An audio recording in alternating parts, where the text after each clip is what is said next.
Hi, in this video I'm going to show you how to register for a class using the new APU Home interface.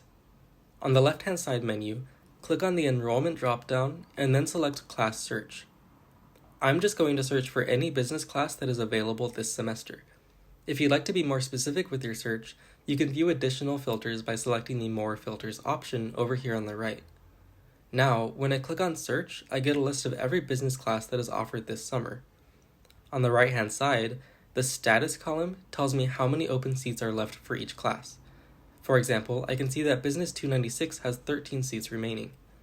To enroll in Business 296, I will simply open the Quick Actions menu using the button with 3 dots, and then click on Enroll.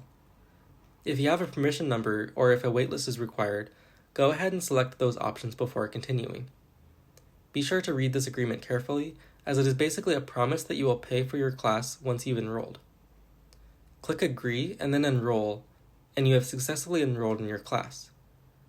Now, let's say you've made a mistake and would like to drop the class that you just enrolled in. You can go over to Drop Classes and click on the checkbox to the right of whichever class you want to drop, and then click the Drop button. Click Drop again, and now that class has been removed from your schedule.